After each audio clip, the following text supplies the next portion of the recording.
Isang mapagpalang araw sa ating lahat. Ako ang inyong lingkod, Elijah Roger Valdez, at welcome sa ating daily devotions. Ang ating verse for the day nasa Roma chapter 4 verse 3. Sinasabi dito na, ano ang sinasabi ng kasulatan? Si Abraham ay sumasampalataya sa Diyos at dahil dito, siya ay itinuring ng Diyos na matulad. Ang ating katuwiran ay hindi nakukuha, ngunit ibinibilang. Ito ay isang pangunahing prinsipyo ng teolohiyang Kristiyano. Nangangahulugan nito na ang Diyos sa pamamagitan ng pananampalataya kay Jesucristo ay nagbibigay sa mga mananampalataya ng perpektong katuwiran ni Kristo. Sa halip na hilingin sa mga tao na makamit ito sa pamamagitan ng kanilang sariling mga gawa.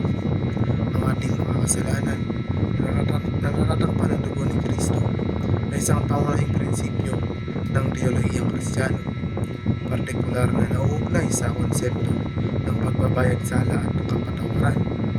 Ito ay nagpapahiwatig na sa pamamagitan ng sakripisyo ni Jesus, tayo ay ginawang matuwid sa Diyos at pinatawad ang ating mga kasalanan. Ang pagpapatawad na ito ay isang libreng regalo na natatanggap sa pamamagitan ng pananampalataya kay Kristo at pinaniniwala ang sumasaklaw sa mga kasalanan ng nakaraan, kasalukuyan at hinaharap. Ang ating pagsunod sa Diyos ay nagmumula sa pananampalataya. Ito ay isang pangunahing konsepto sa maraming relihiyosong tradisyon. Itinatampok nito ang ideya na ang pananampalataya o pagtitiwala sa Diyos ay puwersang nagtutulak sa likod ng ating mga aksyon at pagsunod. Pag nagtitiwala tayo sa kabutihan at mga pangako ng Diyos, mas malamang na sundin natin ang kanyang mga utos. Resting in the imputed righteousness of Christ. Ito ay isang pangunahing konsepto sa Christian theology, particular sa loob ng Reformed theology.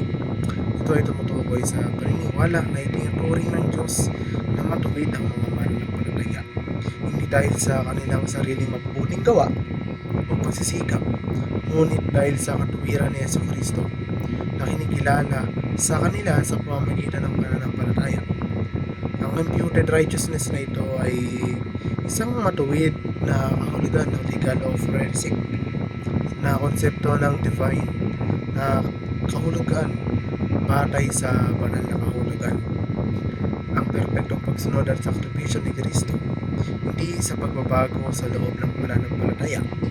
Ang pagsasaya sa ating katuwiran sa pamamagitan ng pananampalataya ay isang sentral na tema sa teolohiyang Kristiyano, particular na sa konteksto ng mga isinulat ni Apostol Pablo sa aklat ng mga taga-Roma.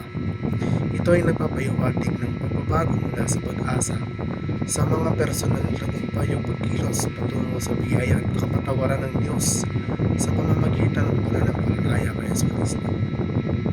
Ang panatiling masunurin ay isang mahalagang pagpapakita ng pananampalataya kay Kristo.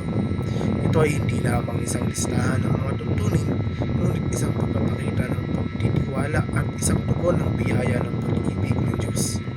Ang pagsunod sa esensya ay nagpapakita ng lumalagong kaugnayan kay Kristo, kung saan ang ating buhay ay nakaayon sa kanyang kalooban. Muli, ako ang inyong lingkod, Elijah Roger Valdez, at dito na nagtatapos sa aking daily devotions.